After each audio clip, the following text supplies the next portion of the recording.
What's up, everybody? I'm your host, Big Guy Knowledge. You're now tuned into the Unruly Philosopher Show. I'm here with a special guest today, Solmagick. What's good, man? What's going on? Hey, life is great. I appreciate you having me out today, Yeah, especially in this historic place. I appreciate you. yeah. Let's definitely dive into that. We'll be touching on, secret societies, Black history, Freemasonry and magic. Yes, sir. And so if you like, you can give us a little history about yourself and about, organization that you're in and just our ancestors that were involved in these organizations and what they brought forth to the culture that a lot of people don't know. Oh, absolutely. Well, I'm originally from Baltimore. I've been in Georgia for the last 24 years. And currently, I belong to a few organizations. And I do need to say up front that I'm not the official spokesperson of these organizations. So, but I will give my perspective as a member, being an Oddfellow and being in this Oddfellow Hall. Also, I'm a Prince Hall Freemason for the last almost 25 years.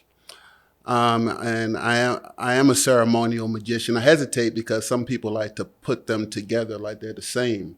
I was a ceremonial magician before I became a Freemason. Okay. I've been one since I was a little boy, but we can get into all of that. And in terms of Freemasonry, I actually started off as an anti-Mason on my journey. In college in 1995, some friends and I were partaking of some things that were green and illegal in certain states.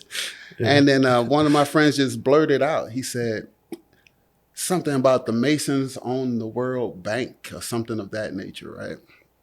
So that really I was stuck for a minute because I had never heard of Masons or the World Bank. And it would take me on a journey of sorts where I would read certain books about what people were presenting about what Freemasonry was. Had no idea about Prince Hall or the history connection to us.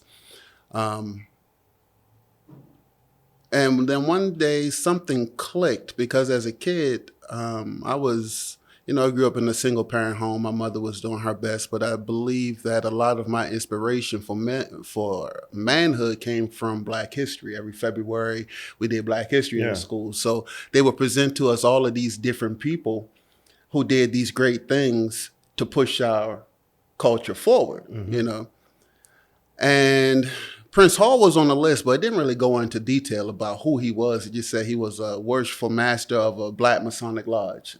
I'm like 13, 14. I don't know what that was, I knew if they asked me in the contest who was Prince Hall, that's what I was going to say, right? Yeah. So I ended up moving to Georgia by Amtrak, which was a thing all itself. And the first thing that you see when you get off the Amtrak downtown is the Masonic Lodge right next door.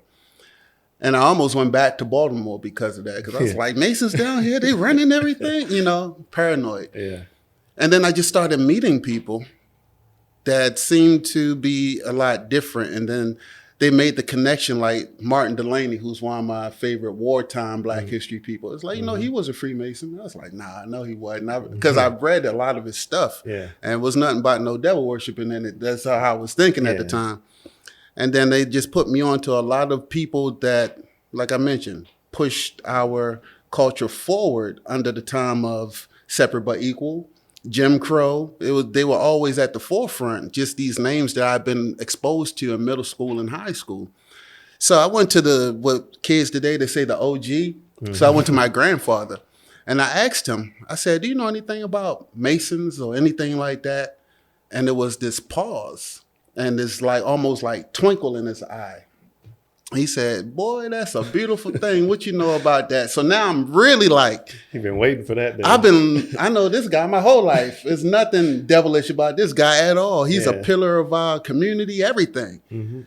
And so I realized that wherever I placed my mind, which it was a negativity at first, I would find things to support the negative viewpoint. Not necessarily on purpose. That's just kind of what I would see because of how my mind was. And then I realized I took a year or two after having that initial conversation with my grandfather and looked for good things. And that's when I became introduced to Prince Hall Freemasonry. Okay. And I was like, whoa, this is different, Our brand of Freemasonry, I often say on TikTok, you can't conflate with the brand of Freemasonry that you will see, for lack of a better word, our white counterparts do. Because we evolved in a bubble. We evolved in a society that practiced Jim Crow, separation, all of that. So we defined what our Freemasonry was. And I think I mentioned on our phone call 100 years ago, well, let's just say people literally went from in 1864 being slaves to 1865 leaving the plantation and joining the Masonic Lodge, because that was the way that we came together to consolidate our power as a community. Yeah. So the first communities of freed or manumitted Black people were built around Masonic lodges, and the Masonic Lodge itself functioned as church, the school, the whatever the infrastructure was. Yeah. And then over a period of time, they would branch out, and some brothers would go and build a church. They would go and build a school. So now you have whole towns that were built by not just Freemasons, but we talked about the Oddfellows as well, which was actually more prestigious than being a Freemason. If you were an Oddfellow in the 1840s, you were considered to be on a higher level, not necessarily financially, but the relative morality that we talked about earlier. Like a status. Yeah. And that changed after the stock market crash of the 20s and 30s. Yeah. But so that's kind of how I got into Freemasonry. I realized that the only way I would actually know what it was about would be to do it, which is the scientific method. You know what I mean? Yeah. So, yeah. You know, because it's like propaganda, obviously, especially in our community. You mentioned Freemasonry. It's like a Black person was just like, they'll like almost glitch up a little bit and go straight to this evil. But I'm like, you never know, like your grandfathers, fathers was probably involved in these things. You just, you never asked them, or they didn't never tell you because there wasn't maybe necessarily a need to. But you probably, more than likely, we've all benefited from these great things that have happened through this organization. But it's like, that's why I want to have this conversation, because, you know, you can just get on TikTok right now and just type in Freemasonry. It's all negative. What you see other Freemasons and other people part of organizations trying to combat it. But for them, sometimes it's like a losing battle for them, because like these people already have a set mindset because of what they think it is, don't know one personally to even talk to them about it. That's the problem. Yeah. You know? And so it's like, you know, when I sometimes see you on social media and you're like, the way I like your approach about it, because you're killing them with kindness, but also knowledge. You know? Yeah. And, you know, you can bring up, you know, matter of fact, we can dive into that. It's like, I noticed like Black History Month, you always talk about notable Black Freemasons. Yeah, and I always love that, because our people love just talking about how these things are so evil, but I know they're thinking about these things from like a very, let's say, European. It's definitely European. Process, yeah. You know? And because like you said, all our structures, including our Black Wall Streets everywhere, especially where I'm from, you said were literally built by Oddfellows, you know? And we can touch on, you know, a little bit the history maybe on this building or this other buildings or this Black people that are important in our history that people don't even know vital. You know? Well, you know, I think Black history isn't taught as much as it was when I was a kid. You know, I graduated high school 30 years ago. So a lot has changed, right? A lot has changed. But it still really baffles me to no end when Black people, for lack of a better word, so-called Black people, have this thing against Freemasonry. When you say probably they're related to someone who was a Freemasonry, it's a high probability, about the high 90s. The high 90s. Because one thing that we have a lot of stereotypes associated as a culture, Black people today, that we can think of, right? But 100 years ago, the stereotype is that if you were black, you belonged to some kind of organization. You were either a Freemason, an Oddfellow, an Elk, a Knight, something. That makes sense. Right? Yeah. And again, it goes back to the strength in numbers thing, right? So Freemasonry and Odd Fellowship are a bit different. Like we're in the Odd Fellow building, which when we talked on the phone yesterday, I talked about how this was the original FUBU. You know, this is the first building that was built by black people, that was funded by black people, came out their own pocket and built it. And when it was done, it was the crown jewel of the black community. Because when we talk about the black community today, it varies from Atlanta to say DC to Oklahoma. It's different. Yeah. But back then, the black community was everybody that was black living in the United States. We had newspapers to keep up with what was Booker T. Washington doing today, or what was Garvey doing today. It's like we controlled our own news media and outlets and information instead of now being separate and someone else controlling like obviously their propaganda they want to put into our minds. Yeah. We controlled the narrative back then. Correct. There was the founder of the Chicago Defender was the biggest of its type of newspapers, covering black happenings all over the country. Was founded by a Freemason. Abbott was his last name. And he was he was a fraternalist is the term that we use. So he wasn't only a Freemason. He was also a member of Kappa Alpha Psi, college fraternity. He was also a member of the Moorish Science Temple of America with Noble Drew Ali. And so when we look into the history, all of these groups that have something against Freemasonry presently, when you look into the history, you see that there's a convergence where they all met and they all worked together. Yeah. And when you say it's like European thinking, I think that our community has been infected with the fear factor that Europeans have with their Freemasons. Yeah. I remember being in college watching a movie called From Hell. I don't know if you may remember it, but it postulated that Jack the Ripper was a Freemason, and there's a lot of Masonic imagery and things of that nature, and people took it as like it's fact. When you look into the fact of it, we don't really know who Jack the Ripper was, right?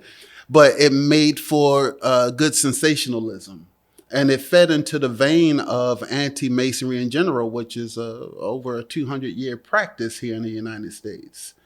The anti-Masonic Party was the first third party for that people would, vote for or whatever. So I think our community, and this is just a theory, I think our community was systematically broken down because before the 60s, we were not a perfect community, but there was some cohesion. And then after Dr. King was assassinated, after Malcolm was assassinated, after the Black Panthers were kind of put in a particular place, it seems to me that then this whole different thing came in terms of information, in terms of drugs, in terms of all kinds of things. I remember being a little boy when the crack epidemic hit my particular section of Baltimore. I used to be able to go outside and play, and then all of a sudden I couldn't go outside and people were getting murdered outside my bedroom window. Yeah. So to me, this is not coincidental because I think it's systematic when you consider what Freemasonry, Oddfellows, and just the general camaraderie that we had prior to the 60s. It's not something that was just going to fall apart. And we know about Edgar Hoover. We know his agenda was to make sure that we didn't. It's documented. This is facts. It's not even speculation. What they call it, they put that on wax. Yeah. We know for sure his agenda. Yeah, but like I said, it's a big difference between us, and I'm thinking about Medgar Evers. When I think about this, it's a difference between our Masonic history, Prince Hall history, and their history. Like for example, Medgar Evers was a Freemason in Jackson, Mississippi, and he was killed by a Freemason, a white Freemason. Yeah, and so that should tell you off rip that there's a big difference between us. In the present day, a lot of the different, black and white organizations are beginning to be like, okay, we recognize you, but we don't necessarily kick it with you. Yeah, I got you. But back then, it was just like they didn't even consider our Freemasonry as real Freemasonry because we were black. Yeah. When I first got on TikTok, I had a lot of people saying, "You're not a Freemason. Ain't no black Freemasons." And I'm like, "Are you serious?" Yeah. TikTok is a whole different, boy, it's a beast. Yeah, you know? yeah. And well, let me for the people out there too, like when you join, these organizations, it doesn't matter your religious background, No.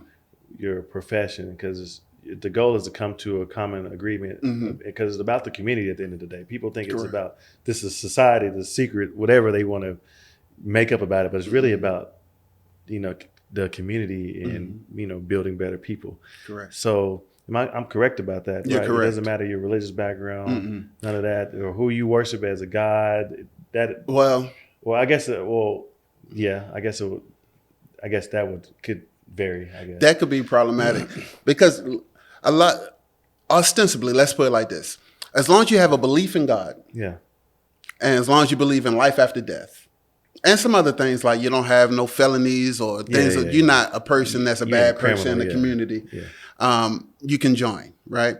Now, what that looks like is that we don't ask you about who you believe in. Yeah. We don't ask you about your political affiliation because these are the two things that we know people argue about. And Freemasonry is about harmony. Yeah. You can only get things done in harmony, which is a deep lesson because on an individual basis, if you're not in harmony, you can't do anything, right? Now, what people take that to mean is, oh, you'll sit in lodge with somebody that's a Satan worshiper.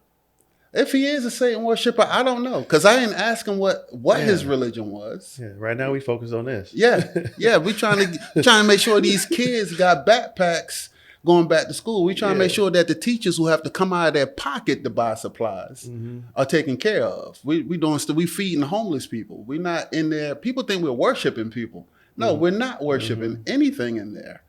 But it's a lot of campaigns that have happened over the years where people will say, well, what about this? What about that? What about this? This points to the fact that y'all worship Satan. And I've taken on a lot of those conversations with people. But at the end of the day, people going to believe what they're going to believe. Yeah.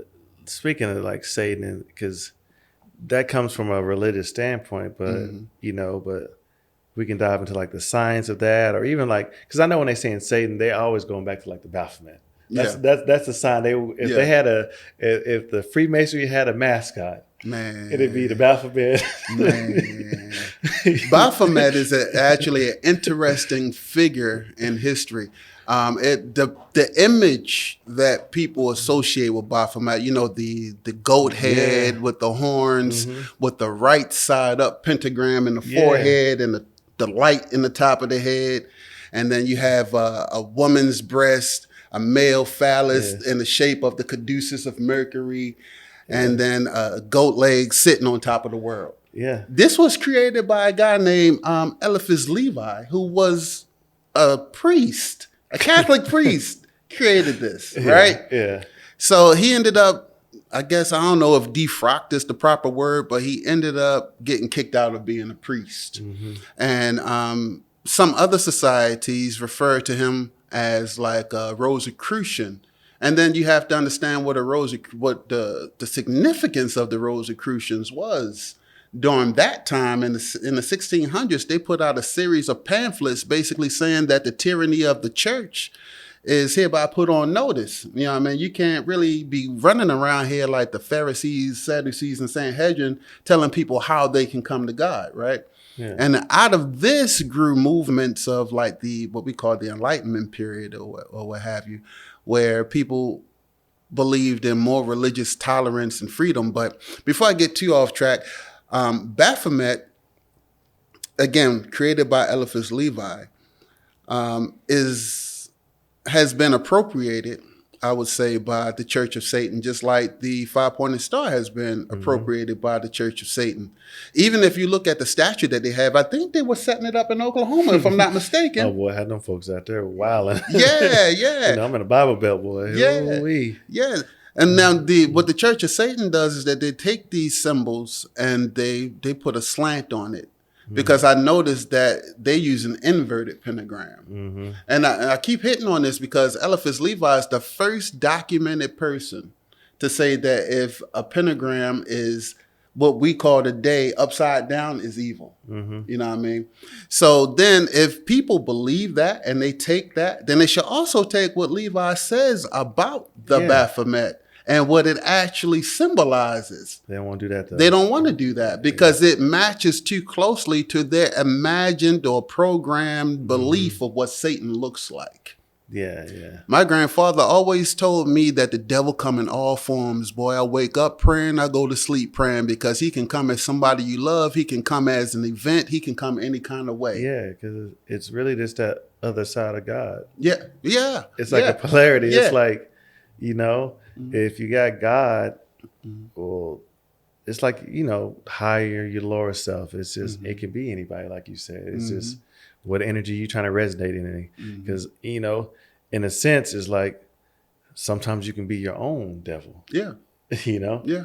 It's just that part of our walk in life to get closer to reaching that enlightenment of balance is what, that's kind of the Baphomet view. Let's really look at that. The balance. That's really what it is. But Yeah. people don't, it's Black, African, our science, but people get stuck on image. But what is it saying? Like, is it he who controls images control minds? Yeah. That's the True. powerful state to that, because when you look at Baphomet, you understand the science. It's the androgynous state. That's why it has, male and female parts. Which is that balance. Yeah, it has the finger pointing of the as above, so below. Which those are just, is that laws of, correspondence, all different types of laws involved in that. The pentagram, and a little bit of that sign, but I think that has a lot to do with like the, the 72 negative affirmations? Yeah. Well, when you count up, it's 5 points, right? And I think it correlates with something that I was reading one time, that when you add it all up, 5 times 72 was that 360 degrees, something like that. It has something to do with like that science. So I understand that it's not an evil thing, but we've been conditioned. Yeah, definitely. And more like a mass media initiatic kind of way, because of that whole satanic panic of the 70s and 80s. This thing was in mainstream TV. And so people automatically, and I get it, I get it to a certain degree, because I think the Bible teaches don't put yourself even in the presence of what could be sinful. So I get it that you might want to stay away from something that you think might lead you away from something. But then to turn around and judge people who have a deeper understanding than what you chose to have and say, oh, you're satanic. Well, that's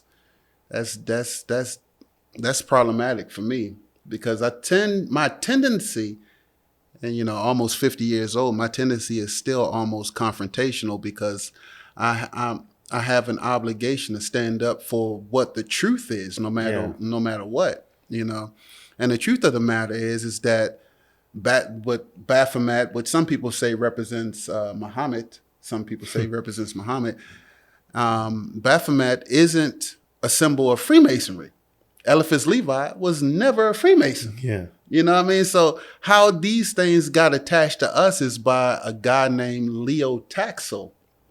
Very interesting guy in history. He was raised by Jesuits. He was educated by Jesuits. And when he graduated, the first thing he did was go and get a job and became a pornographer. Not just any kind of pornographer. Yeah. He will often draw compromising pictures of popes and bishops and clerics because he didn't like the church. I don't know what happened to him in the church. You can speculate, but he had a vendetta against them. He went rogue on him. Yeah. And then during the course of time, in the late 1880s, he got the first degree of Freemasonry. Some people will say that he became a Freemason, but you're not a Freemason until you get all three. Okay. Right. So it's a lot of people walking around Atlanta with just 1 or 2 degrees that we don't consider them Freemasons because they didn't finish. So, not to cut you, but so what do they mean by when they say you got to have all 33 then? Is that proper? That's propaganda. Propaganda. Yeah, but let me explain how. Okay. A lot of people don't understand the structure of Freemasonry. They think, in terms of linear, right? Which it is in a certain degree, but they think of it like, imagine a hallway. And in this hallway is 33 rooms. So they think 33 is the last room on this one hallway. What is more accurate would be you need to think of it as 3 floors. On the first floor, there's no room. There's an elevator to go up to the second floor. No rooms. That go up to the third floor. Now there are rooms where you can get, 4 from 30. You can do the ancient accepted Scottish Rite is what that is. Okay. Or you can do what is called the York Rite, which has more of a Christian slant. And when I say Christian slant, I mean you get a lot of the history in terms of the exile and, things of that nature. People who fought because they literally had Christian armies, with the Holy Wars, the Saracens and all of them, right? And so it gets into that. And then there are other schools of thought that people don't even talk about in Freemasonry. So they just think it's 1 through 33, and it doesn't work. It's 1 through 3, and then in order to join the ancient accepted Scottish Rite, you have to be a Freemason. In order to join the York Rite, you have to be a Freemason. In order to join the Shrine, you have to be a Freemason. But Freemasonry is 1 through 3. Got you. And then even then is the idea of regularity, because regularity just means is that you are an actual Freemason and not a fraud. I think a lot of people use the phrase false claiming. There's a lot of people running around that dress as Freemasons. They present themselves as Freemasons as a group, but when you look into their for lack of a better word, their lineage, like who made you Freemasons? You kind of find out they're not Freemasons at all. But if you're an outsider, you don't know that. You just see that square compass and G, and you like, that's a Freemason right there. Yeah. Wow. That's some very vital information right there. So you call yourself Solmagick. Excuse me. And what would be your definition of magic? Well, that's a good question. I would say that magic in and of itself it has 2 functions. It could be higher magic. It could be lesser magic. Higher magic is when you attempt to connect with God. It's more of a religious kind of thing because of that. You're trying to get closer to God. So, for example, taking communion would be a magical act in my view, in ceremonial magic view, right? Yeah. Because you're looking to combine your essence with that of Jesus. That's why you're drinking it. That's why you take the wafer that they give you to get closer to God. Lesser magic is basically making things around you fall into where you're trying to go. So, for example, when I moved to Georgia, I didn't know anybody here at all, right? But I knew I was going to move here. So I set the intention that it was going to be a good transition moving down. The day of the move, everything went wrong. Like I said, I caught the train here. Everything I had, I was going to transport by train. Me, my wife, and my then 2-year-old son, right? My family, bring my family to Georgia. Everything went wrong. But along the way, I had to literally leave all of my most valuable possessions. Right. So now I'm realizing I'm on a magical journey. You know what I mean? Because I read a lot of mythology when I was a kid. Right. Yeah. And you have to go through the journey. So I left everything, which in itself is symbolic. Right. And then I get down. We get separated. My then wife and son, I sent them ahead to go get on the train because they had to get out, whatever. And then along the way, it was just people that was like really helpful getting me to where I needed to get to. I wasn't even Freemason at that time, but I mean, like the red caps on the trains, and it was just really this surreal experience. And I didn't have a job when I got here. I didn't have a place to live when I got here. We went to the first place and told them my story, gave them $400. It's like, okay, come on in. Wow. Monday, got a job, settled. It was like within a month, it was like I had been here. So to me, magic is being able to go through the adversities of life in order to get to where you're trying to get to. And that can take a lot of different ways. Yeah, that makes sense, because it's like, if I were to describe magic in my definition, I would say it's like attracting and repelling. Yeah. It's like, when people meditate or people have prayers and different things. I would consider that different forms of magic. But I think, magic is just our minds. And like how you looked at everything and how things went. Your mind, kind of alchemized all that, and you were utilizing all that different forms of it, to manifest, the life that you wanted. And I think, even get like there's magical things that happen. They go on in the world all the time. Yeah, and that's why I chose the name Solmagick. Yeah. When I first came on the TikTok, I used the name Magics and Me, right? And then I went through this thing where I changed it and deleted all the videos and started over. Yeah. Because my thought is, and I guess really the overarching thing of my existence is to say that everybody's doing magic already. It's not something that you have to be initiated. We talked about people deconstructing from the church. Yeah. It's magic in there too. It's magic everywhere. I've had a lot of people say that they're coming out of the church in order to do magic. And I'm like, what you doing that for? Never heard of hoodoo? Yeah. You know what I mean? Like my ancestors practiced hoodoo. Yeah. It didn't get passed to me. It stopped with my mother. She didn't want me to do that devil stuff. You see where I'm going with this? Yeah. You know what I mean? Goes again, yeah. But you can't escape it. We're made in a magical way. We're the product of magic. So how could our experience be anything other than magic? I mean, just the idea of like a child being brought into this world is probably the most profound magical thing. But we look at it like it's everyday life. But it's like, y'all don't understand. When a woman in the woman's body through those trimesters, she is forming something from water. Yeah. She's bringing something into this reality in its forms of body. Yeah. Cells, all these different things to here we are. Yeah. And we don't see that as even magic when it's like, that is powerful when we really think about that. Man. And it's like, it's just downplayed so much, but it's like, because they never stood in the delivery room. When I've seen a lot of videos as a kid of childbirth because that's what they would teach us in health. But when you stand in that delivery room, that thing's something different. Oh yeah. That's when you know it's something higher going on here. Yeah, it's just like this, and when I try to teach, like, people I come around, this is about their mind. I'm like, your mind is the most powerful thing. The most greatest thing on this planet is just don't let other people try to put things in there.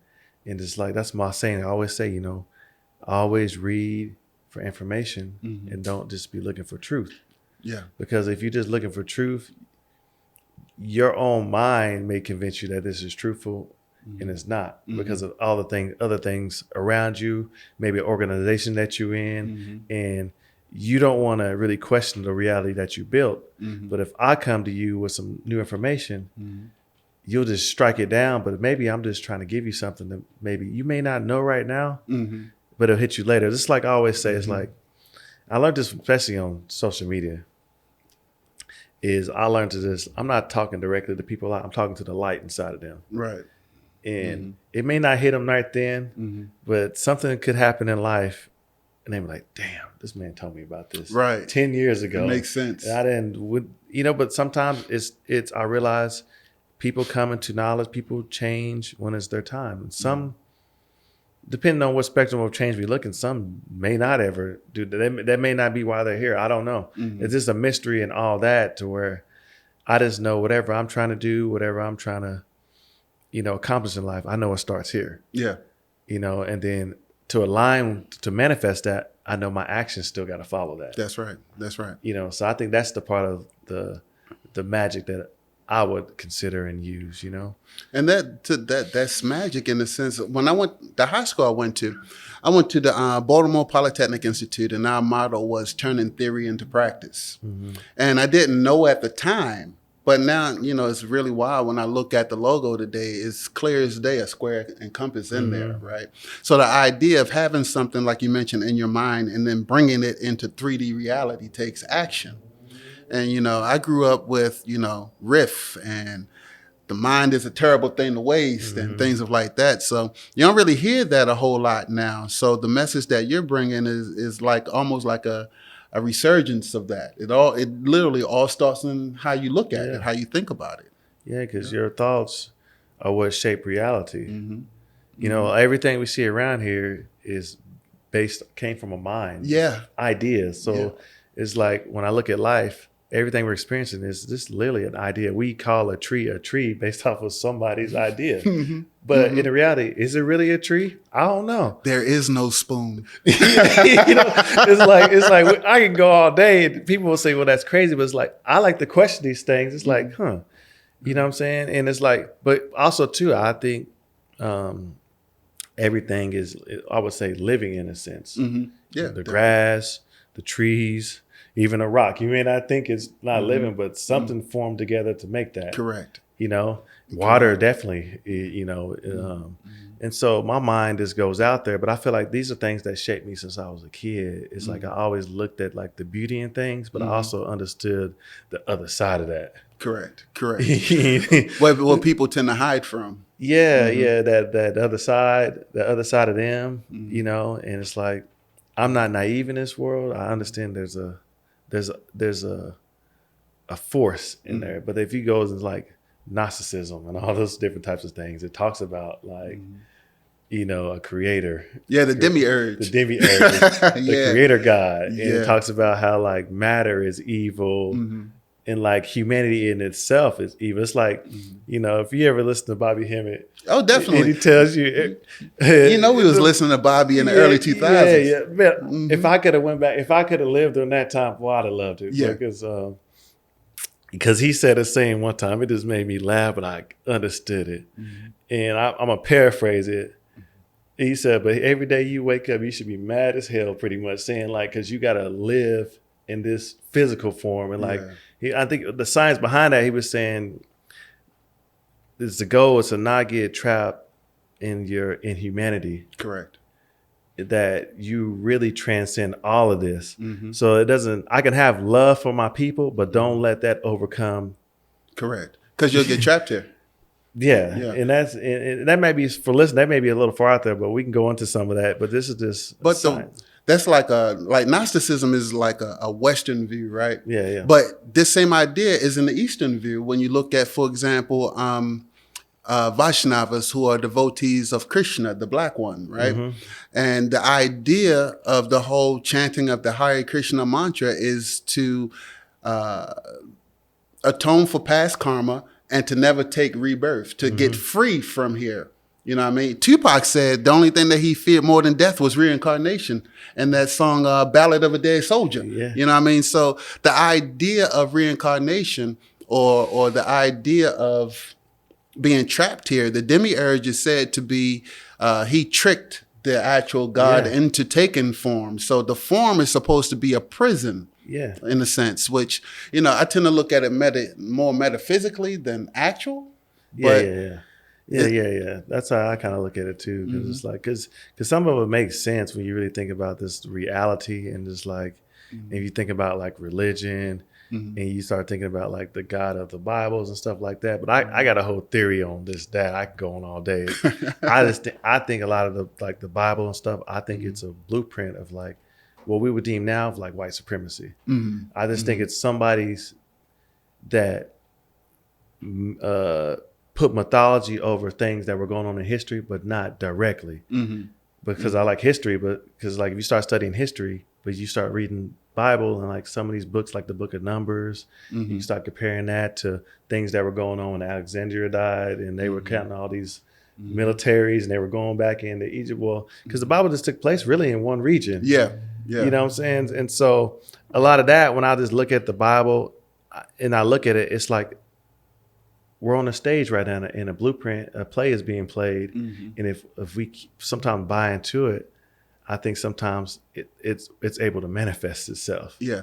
Even if it was never meant. Even if it was never meant. That's why like we have all these places named after biblical places. It's like people come, let's recreate this. Like on the other side of the world too. You know, but then again, you have other religions that, not even just the Bible, you can go into the other religions, they do the same thing. So it's like, you know, I look at some of these things, but I'm like, man, is this all a game? You know? Well, I can only postulate, I don't think that it was really meant to unfold this way. I don't think so either. You know?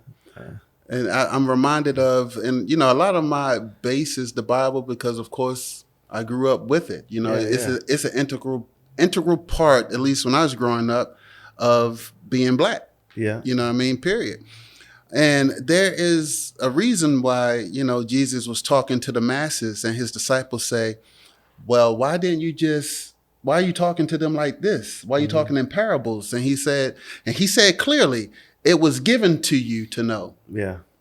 It wasn't given to them. Mm-hmm. So now if you're thinking, you're like, well, you Jesus Christ, they got it from you. Why are you not giving it to them? Yeah. Which to me implies that there's something more to it. You know what I mean? The information, I've been told a lot of the information, and it's out there, was withheld from the masses because you don't want the masses to profane it. Mm-hmm. You know what I mean? When he says, you know, you go to a place, and I'm paraphrasing, you go to a place and try to spread the good news. If they don't want it, you know, dust off your shoes and keep it pushing. Yeah. Don't cast your pearls before swine. That all points to that this information is for particular people. Yeah. You know, which I never really agreed with. I think if there's something that is helping me, I'm going to tell people about it. Yeah. That's just because the way I grew up, and from what I understand, probably the way you grew up, you have this desire to make the world better so people don't have to go through, like Jay-Z say, Hove did that. You know what I mean?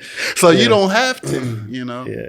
It's like when I have conversations with people and sometimes they ask me about occult sciences and all this different stuff. I'm like, esoteric knowledge. I'm like, you do it every day. Mm-hmm. It's just, if I put a label and say a cult, people think evil. But I'm like, cult's just like hidden knowledge. But it's like, you got all the answers already inside of you. Sometimes I think the answer comes in forms of people. Mm-hmm. You know, it's kind of like we had a conversation and I first seen this building, I thought of the Oddfellows. Yeah. You were the first person I thought of, and then you said you always wanted to come into this building. Yeah. I feel like that thought went out because we're all pulling from the same. I would say firmly believe that we're all pulling from the same source of like definitely ideas. So it's like it didn't happen right then, but it went full circle. And it's like randomly, this guy hit you up about coming on a podcast and say, "Hey, I'm in this building." He said, "Oh, I'm an odd fella," and it's like you can't. It's like sometimes we want things to happen when we want to happen, but it's like even if we don't, the universe always wants to like work in your favor. When I say universe, it's really you. Everything always wants to work in your favor. It's just, are you aligned with what you're trying to do? You know, it's like I say, it's like thinking something and then speaking it or writing it down, that's magic. Correct. And then doing it. I think once you align those things, it's always going to work in your favor. It may not work right then and there. It may not happen exactly how you want it to happen, but I'm a firm believer in my life that it will work out. Yeah, it takes time for things to grow. Yeah. It takes time. And I guess my mind also quote a lot of hip hop as well. But Lauryn Hill said change comes slow, if not at all. That's real. Well, hip hop, and that's a vital part of our culture. It's a lot of philosophy off in there. Absolutely. It's in game. I can't say a lot for modern stuff, but like it is still there. Yeah. It's just you gotta, like you said, you gotta be intentional about what you're trying to find and what you're like to listen to. Like, of course, the mainstream's gonna put all the, the street stuff in there, which, that's just people's experiences as well. But, but that's one of the reasons why, like on social media, I started watching you because like one day you was on that rap. I was like, man, this man rap too. You were like freestyle or something, but it was. I thought it was dope. Appreciate things like that. And but it was one time it was in references. I think something somebody had said, or I can't remember. Yeah. And I don't put myself out there as a rapper. That's like several lifetimes ago, right? Yeah. Like I mentioned, I'm almost 50 now, but it's a skill. I started as a poet, and then, Diggable Planets came out and I was like, I can do that. It's just poetry, rhythm and poetry, right? And so, I made a run at it in the early 2000s. And then I realized I had, my family was actually more important at the time. I couldn't go on the road and stuff like that. My son was little. I wasn't about to do that, so, but it's an art. It's a skill. And I find it odd that our genre is really the only one that says when you get to a certain age, you have to stop doing it. Yeah, it's weird. Unless you're a Jay-Z or somebody. It's therapeutic. It's the way of expressing that I think Wycliffe said that it's the most powerful force that the American government underestimated was a man behind a mic. Mm-hmm. You know what I mean? So, yeah, definitely. And that, in the case that you're talking about, it gave me an opportunity to be creative and then respond to somebody that thought they was being slick about something, you know what I mean? Who didn't know that I had that aspect of myself, you know? Yeah. Mm-hmm. All right. So, what are some books you would recommend Mm-hmm. to people about like magic or Mm-hmm. just anything Mm-hmm. in general that has helped you? It doesn't matter what it is. Mm-hmm. Yeah, definitely the Bible. Some people say King James. I'm not really picky per se. Mm-hmm. I use a Schofield Study Bible because I think for my purpose. Well, I learned from it. I learned about this particular Bible from the 12 Tribes of Israel in Trinidad. That's the Bible they recommended reading, as well as the Metaphysical Bible Dictionary by Charles Fillmore. Also, and you have it here. When I first became a Freemason, I read this book. It took me 4 years to read it, actually. The Secret Teachers of All Ages by Manly P. Hall. It's very dense, and it gives, I think, needed background before even delving into the idea of magic, because he talks about, the Greek origins of theurgy and philosophy, and, he gives you the names like origin, and, and then you can kind of cross-reference and see that magic isn't just Harry Potter type stuff. Yeah. We're talking about scholarly examination, the beginnings of the scientific method, if you would, and definitely in this one too, as well, signs and symbols of primordial man, and just symbology. If you don't have a background in symbolism, you're not going to make it in the field of magic, because you're going to run away from everything, or use it incorrectly, So I think those are good books. I often tell people, when you're getting into magic, where's the camera? Stay away from Aleister Crowley. That's not where you want to start. Definitely. Aleister Crowley is so densely packed with symbolic language that I've seen people they live their lives in a particular way based on something he said. They took it a certain way, and that's not it. You know what I mean? So I'm not saying to steer completely clear, because I own a lot of his works. Yeah. But that's not where you want to start. You want to have a foundation. Magic, first and foremost, is understanding that everything around you is controlled by a divine source. You're not picking sides or whatever. You know what I mean? It's the foundation. And then you want to build, like my Christians and brothers say, you want to build a relationship with that. You might call it God. You might call it this. You might call it that. But you want to have a relationship with it. That way, somebody take away the books, they take away the tools and implements and instruments. You still have that connection, because that's really what it's about. Yeah, that connection with the one, the all. They call it like the black dot, or like the middle point. It's like always staying centered. So don't lean. Try not to. If you catch yourself leaning one way, try to come back. Yeah. You go back the other way, come back. And I feel like life is like that. Sometimes we're kind of one side or the other, when it's really try to find that common middle point. Yeah. And that's what dealing with people in general. Find like-minded people that are like that, because you get with radical people over time, you're gonna become radical. Definitely. And and I think that's just the beauty of life, is really trying to navigate through it. But it all starts with understanding like your mind and your thought process, and like signs and symbols, and kind of knowing what's going on, because we're controlled by everything. Look at the fashion world. You got people, signs and symbols, Nike, Adidas, which is a Greek goddess, if I'm not mistaken. Yeah.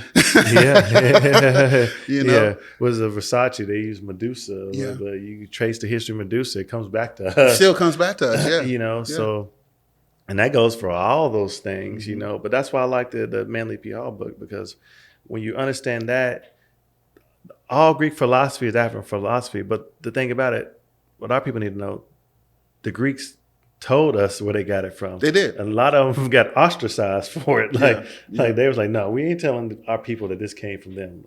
And what's his name? The big one, Socrates. Yeah. They killed him for it. You know what I mean? Talking about that, he was telling people to be atheists and encouraging young men to do things that were against the principles of Athens. Yeah. this man just went to Egypt, learned some stuff, and brought it back. And it's That's like, it. nah, you got to die, son. Yeah. You know, And it's like saying that a lot of them, it took them, when they first met Africans there in Kemet, they were resistant against it, you know, but then over time, I would assume like they felt like, okay, we can give them this knowledge, but they said it took them 15 years before they even had like a full understanding of this knowledge. So it's like, even me, I'm still a baby in this game of like trying to even get an understanding. And I may not ever get that full understanding, but I'm at least understand like our ancestors did things, they were intentional about doing these things. And that's why they built pyramids. They documented things on walls. It wasn't just for shits and giggles to pat themselves on the back. Like they were trying to tell us something, but also they were taking something in their mind and bringing it here into fruition. Yeah. You know, and I think that's the real science and magic of it all in the, what we would call, I guess, chemistry, alchemy, you know, and I guess that's just taking something from something else, which I think that's just what life is a transformation from something to something else. Correct. If people ask me, you know, all I see is babies being born, people dying, babies being born, people dying. It's just a constant transformation from something to something else. You know, that's just kind of some of my philosophy on it. You know, not to go too deep into that, but yeah, but that summarizes it. That is what life is. You're born and you die, and in between, you try to make sense of this. Yeah, you know, in some kind of way. But, and I don't. Sometimes I think it's not supposed to be in the way of how we do it, though. It's like we're like trying to prove, like even like a God, when I don't think that was supposed to be the point. Yeah, I think it was about experiencing all this and living with it, but not trying to figure out necessarily what created it, because whatever it did, it can very well be you in a sense of, in a different form of all of us, of the one. And it maybe that is trying to figure out itself through us and our experiences. I don't know. That's just kind of my theory on it. Conquest was never meant to be a part of it. I think that's a part of the European psychology that took it over. Yeah, that was kind of like their thirst for power and control, to where they knew like people that have free thoughts, you can never conquer them in that way. So I got to start implementing things to get you in a more of a monotheistic thinking process, to where you can't step out of these lines now, because now I got you. Yeah, or some form of punishment is going to happen. Yeah. You know, I need you to think this way, because then I can control you. You know, and I think our ancestors were always big on like using your mind, and you know, I think certain reasons why we can't explain how the pyramids were built, we can't explain a lot of these things how they were built, because we've been under some form of colonization for thousands of years. And I don't think people don't realize like this has been going on this didn't just happen yesterday. Like it's thousands of years, you know, of conquest, to where we've been so far from our own original science and stuff that we truly don't know the power that we possess. But it's not a physical power though. It's a mental power. Physical is a different form of power that's been alchemized now to make us what think power is. The real power is always here. Yeah, that's why they'll tell you pyramids were built by aliens, but our science tell you that we built them. Right. You know, right. So, absolutely. But because of power, you're gonna probably believe the latter, and not really that your own people or black people or African people. Let's paraphrase that. Built these things through practicality, practice, repetition. If you just follow the history, it's very, to me, again, it's sad that a lot of us don't know our own history. Even that, like Tony Browder in his works talking about how Egypt is really an amalgamation state of other nations that came together to create, to put all their good stuff together. It's like the mouthpiece of all of Africa. Yeah. Because here's the thing, people, they focus on Kemet, but they don't even go down, to the, what they say, the foothills of the Mountain of the Moon, where they say they came from. Yeah. Happy. Yeah. And look at the pyramid development. People say, well, there's pyramids in America older than Egypt. I'm like, that's not where the pyramid building started. Right. Right. Yeah. So it's like, why we start going there? But that's how it let me know that people ain't trying to look for truth. They just want an agenda to fight with each other. To be supreme over somebody else. If you see a pyramid built here and you see them around the world, in my mind thinking, then if you really study like the science behind it, their science is a form of education, but it's their way of taking an energy and spiritualizing it, and then creating a deity out of it. As for like if I'm gonna teach a kid about who they are, Right. you know, and so when we see these things all around the world, to me, I can see the connection through the science and the symbols, but it's all tailored differently based on your environment And culture, yeah. and culture, you know? So I can't build a pyramid the same way in Africa that I can over here in America because the environment is different. Right. You know? Right. And so I may not be able to use a certain bird. You know, I may have a falcon over here, you know, or over there, and I may have a different type of bird over here because it's not here. Yeah. But the science behind it is still the same. So I know there's something that connected us all there. And I try to focus on that to understand that our ancestors, what they did, and I can't necessarily say exactly what they did, but they did share these things throughout the world, or that frequency just went out to where there was a common understanding as far as like science. It was just, I'm not here to tell you what to do with your culture, but it's like the science itself. It was like an understanding. It wasn't about me coming to conquer you, you coming to conquer me. Hey, we need to change that up. That don't make sense. Right. It was just kind of like living in harmony in a sense. And I'm not saying there was this utopia. Like, we were still fighting with each other, but there was still like, it was just different. It's like I try to like. We fought differently. Yeah, it's like I try not to take a modern mind and apply it to people back then because their experience, the way they thought was completely different than us, you know. But like Shaka Zulu, he's the one that kind of revolutionized fighting to be a killing thing among Africans. You know what I'm saying? So, and if we can't really fathom what our ancestors did eons ago, we should, at the very least, look at what they did a century ago. Yeah. Because the symmetry is there. You know what I mean? When it's not an exaggeration when a lot of us say that this country was built by us, literally, by hand. Yeah. You know what I mean? So I would tell people to start there before you try to jump back to the pyramids. You know what I mean? Man, that was so long ago.